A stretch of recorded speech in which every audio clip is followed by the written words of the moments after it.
Yo, what is going on, everybody? Y'all miss me? Miss making videos, miss working on the RX-7. Gonna get back to that today. Hopefully come back after we drop this car off. Just wanted to show you guys this. I was gonna film this for you guys. It makes like a whole video. But here's the thing, right, is so this took me about 3 to 4 days. I just wanted to get it done so that way, get it out of the way instead of possibly taking an extra day filming it. Get it done a day early so that way I could start making videos for you guys on the RX-7 faster. So let me show you guys this 280 Datsun. It's Zach's car at Datsun Ski Z. I'll put a link to his channel. He made a video on it of us working on it and stuff. So it's pretty trick. Definitely one of the best fitting cages I've done, especially with his big ass going in there. We had to actually switch up and put a Kirky in there because he had like a race style seat that has cushioning in it. But he's like 6'2" and probably like 240, 250. He's a big old dude in this small car, so his head was like super close to the roof and really close to the bar, even though I fit it really tight. I was like, dude, you're gonna have to put a Kirky in it. So put a Kirky in it and he fits great in it. So check this out. Check it out. Got the harness bar bent back so you can fit the Kirky further. The little diagonal bars off the main hoop to the trans tunnel even have a kick in them. The door bars have a kick in them as well. These, I actually made this style. I made the down bars off the hoop all one, so it fits way tighter like this. And honestly, I'm never gonna do a halo again just because this piece, I'll show you guys when I get outside of the car, this piece, you can barely even see it from outside the car, and you can get these to fit way tighter like this as well. So it fits like super tight in here. So it's really nice for headroom, and it gets everything away from the driver. Now, the back bars, this is kind of how Zach wanted it. I didn't want to do it this way. What I wanted to do was cut these little dimple die pieces off plate here, go straight across, and then do the down bars to the back side of the main hoop. He did not want to do that. It's okay though. This design is what a lot of them do here on these Z's, so should work really well. So it's kind of weird, these door bars, they look like they might be kind of high, like right here on the down bar that comes out the main hoop. But it's weird because the door handles are right here, so I couldn't actually put it lower. I had to put it up higher a little bit because the handle's right here. So you actually have to, if it was lower, you'd have to, like, you couldn't open the doors. So yeah, it all fits really good. Really tight with the door cards here. Of course he has aftermarket door cards, but yeah, shouldn't be a bother. Honestly, riding in this thing, you should not really even notice there's a cage in it besides trying to get in and out of the door with the door bar there. So another thing I wanted to show you guys was this. So check that out. You can't even see that upper bar there. Really happy with this thing. Of course, the driver's side fits really good too as well. Everything fits great. Really like how it came out. I gotta go drop the dogs off at the house. I need to go pay my taxes with the tax lady, and then I need to go pick up Manos, and then we're gonna go pick up my trailer, and then we're gonna come back here, pick this up, and we're gonna go drop it off to Zach. It's about an hour away or so. So we're gonna do that, and then we'll get back here, and then we'll start working on the RX-7 again. So it's the next day. We're back at the shop. Yesterday I stopped by Kyle's for a little bit, hung out with him on my way back up to drop my trailer off. I was talking to him. He's like, dude, he's like, let's go to Waffle House. They're open. So we are gonna go to Waffle House here. It's like 7:30 right now. Just got to the shop. Wyatt and Kyle wake up super late, so I was like, dude, 9 o'clock is the latest we can go. Because if anything, if it's later than that, I'm not gonna get anything done all day. So 9 o'clock, I still bet both of them are late just because they don't wake up early at all. But before we go over there, we got about an hour. I'm gonna go ahead and pull the back bumper off because I'm not sure what I'm gonna title this video yet, but I'm gonna be mounting the intercooler and mounting the parachute. I've just been kind of bored of, like, not bored, but kind of done with the stuff from the front. I got this sick parachute that somebody sent in, which I really appreciate it. It really helps a lot. Like, it was crazy to me that someone was willing to send in and buy a parachute for me. So I didn't get a parachute mount. Obviously, it's probably a good thing they didn't buy me a parachute mount because it's just gonna make a custom one anyways. But we're gonna work on the parachute mount today. Kind of switch up the pace for you guys a little bit. It's gonna look kind of cool. I'm gonna go ahead and take the bumper off right now and kind of see what we need to get. I've never done this before, so yeah, I guess you can learn with me. I'm gonna use some 1¼ that goes into the sleeve, and then I'm gonna go get, after we eat breakfast here, some Waffle House, I'm gonna go to the metal supply store and get some material for it. But I was talking with, dude, freaking Carlos. I didn't even notice that he put this on my car. It's funny, I think some of you guys commented about this a while ago, and they're like, why does he have that that magnet on his toolbox? Well, about like a year and a half ago, Carlos slapped that on the back of my RSX, and I drove like an hour to my shop that was over in Greeley with it on the back of it. So ever since then, I've just always kept it, and it's always been funny. But anyways, of course, I'm gonna try and get it centered. I'm gonna have the actual like hook part come right out of here, and then I want to try to build some type of like a small standoff where the bag sits just right here. I don't want the bag very high, but it still needs to be out of the way of the hook. So I was kind of picking Kyle's brain about it since he's made a couple of them. But all right, well, I was gonna film more of it, but it was literally just like my front connects. It has 2 bolts that shove up into here, and then it just has like 2 little like tabs with holes through them where it just comes right through. So like it literally is 2 bolts, and then unplug the wiring for the lights. If I can do this with one hand. And that's it. I don't know what, but they made these cars so easy to work on. Like, so a little backstory real quick, a little side note. That Datsun I just did, the reason why I met him and like talked to him was because we were at like 3 or 4 years ago, we were at Twin Peaks, the Street Articular event that comes here to Colorado, and I had just gotten this done. It was still on motor. I barely made it there. His car was there. It was really clean. It wasn't turboed yet. And before I got this, I was actually looking for Datsuns, so the 280s, because I really like how they look, and they're little, and they obviously don't weigh much. You can LS swap them. The one thing I did like about the 280s were they were more expensive. I didn't really like the look that much. They were cool, but they weren't. I didn't like them as much as these, and they also were IRS in the rear. So this came factory with a solid rear axle, and I'm really happy that I went ahead and got this RX-7, because this thing is so much easier to work with, and just everything inside the car, like just the way it's made, just a lot nicer than that Datsun. Like that Datsun was cool, but it is so small inside there, and like the way they did the trans tunnel, like have you like sit down and the seat's all weird. It's just weird to me. So I'm glad I got this thing. I picked this thing up for cheap too. So another side note, I bet none of y'all can guess what I paid for this thing running and driving with a 12A in it. I bought this thing with 115,000 or 120,000 miles on it. AC still worked, the heat worked. It is all stock, had the 12A on it, and it ran and drove great. I drove it all the way home. So let me know this thing down below in the comments what I paid for this thing running and driving. I bet you can't guess it. It's also from Minnesota. It's a Minnesota car. Really clean for a Minnesota car. Alrighty, so I went ahead and got the whole like bumper skeleton thing all taken apart. I got the skin sitting over here. It's actually really simple to take this off. It's just like how the front is. It's a big chunk of aluminum. It's actually kind of nice. I got this little hole right here, this little rivet standoff thing. I don't know what this is. I don't know what this tab is for. It's not used for anything. And it's perfectly in the center of both sides. So it works out really nice. We'll just use this for our center point. And because it is aluminum, I am going to be going ahead and just making like a plate. Just getting a plate that comes across here. That's probably like 3/16 or like 1/8 inch thick. And then just do 4 bolts in it, on just 2 on both sides. And then weld the sleeve where the actual chute mount slides into. I'll just weld it right to that plate and then just bolt it to the support.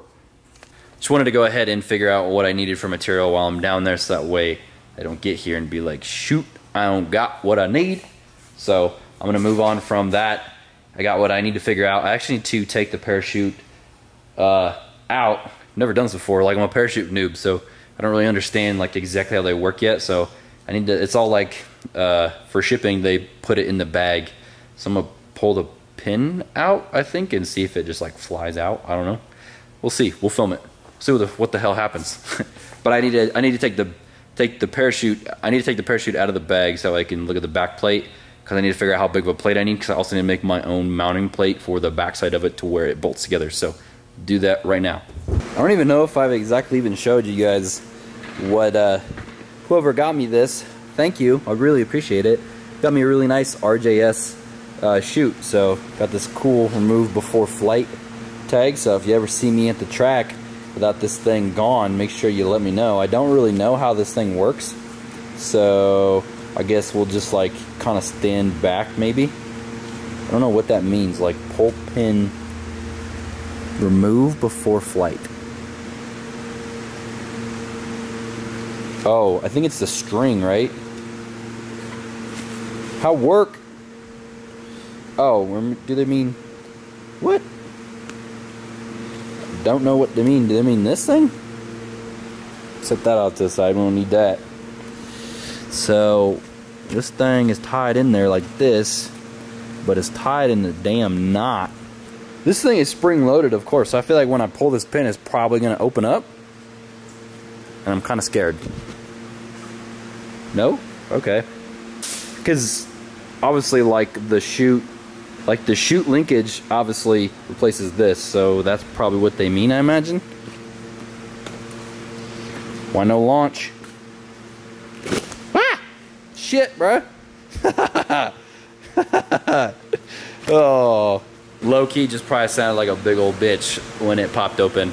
I wasn't expecting it. At first I was like, oh, it's gonna shoot open right away, and then it didn't at all, and then I barely touched it and it shot open. So, fuck. Ugh.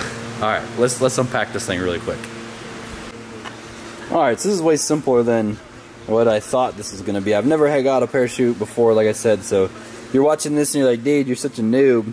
You are right. So, all they have in here is an 1/8 inch aluminum plate. Has no holes in it right now. Obviously, I imagine it's because they're just like, oh, clearly most people are gonna make their own.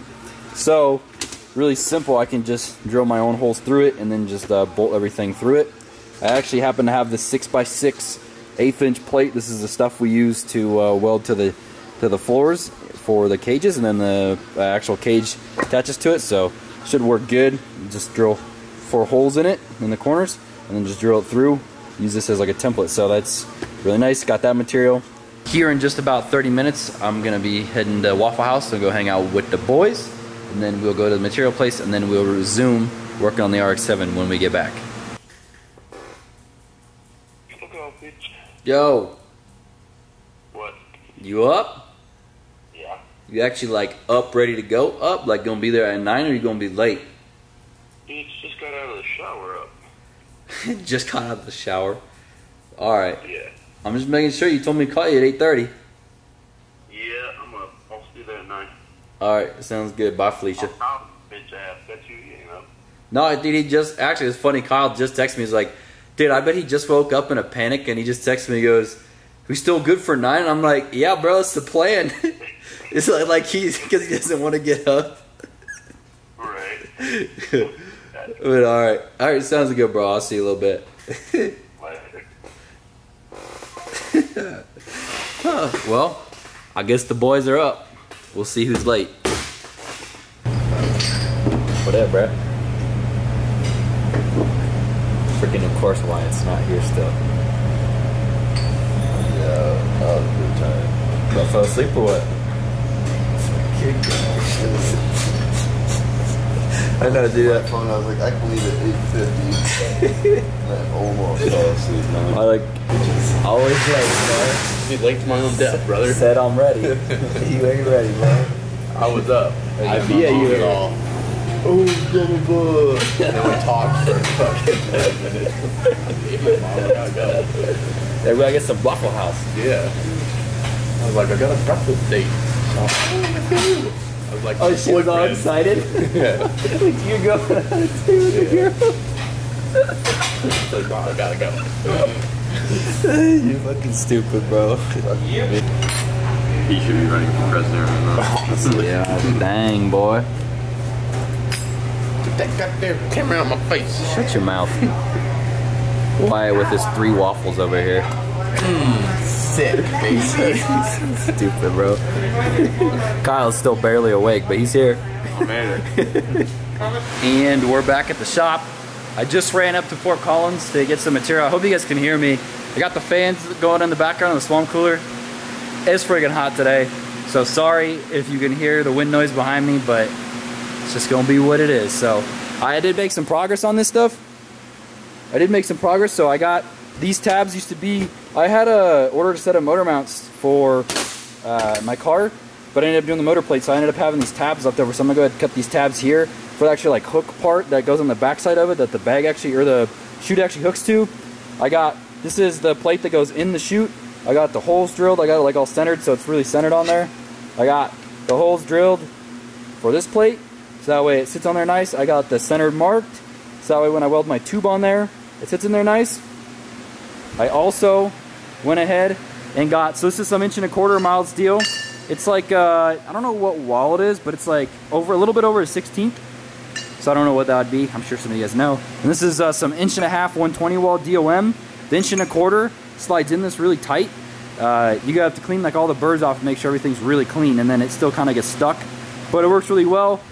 So I'm gonna go ahead and take some dimensions, chop this down for how long I need it, and then cut those tabs out. Cut all those tabs and whatnot. I have the machinist down the street making me an aluminum spacer that goes in between the two tabs where the hook on the chute actually like mounts and like hooks in there. So that way it doesn't hook just with a 1/2" bolt. So it just gives it a little bit more meat to hook to, if that makes sense. So I'm gonna go ahead and cut some stuff and then show you guys what I'm working with here in just a second.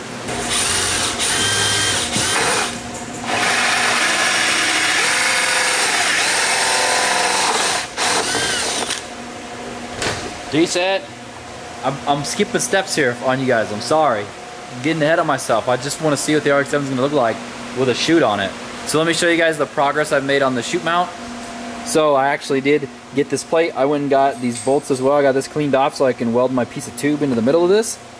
And then check this out. This took a decent amount of work, but I got the actual mount for like the hoop thing. That's where the chute actually like pulls on. So this is 1.5" OD. This is a big like aluminum spacer or like standoff thing that I had the machinist guy make. That's right down the street. These are like my old motor mount stuff. It's already welded. This is some 1.25". It has a bolt through it right back here. You can kind of see it. I'll show you guys when I take this off. I'm just mocking it up and tacking it all together. I still got to build the piece that comes off of this and holds the bag.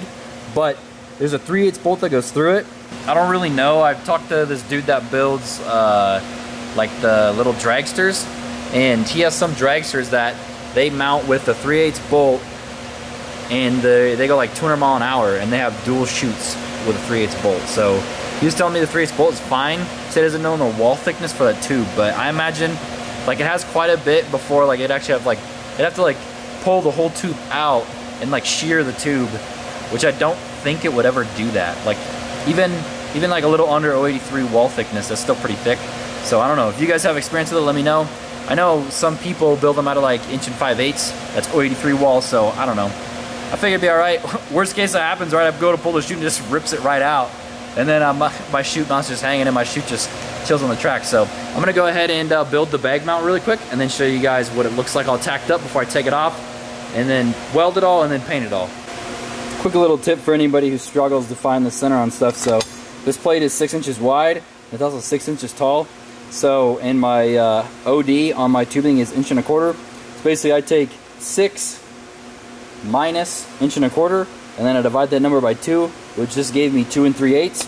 So then I set my square to 2 3/8, and then I mark like a square out.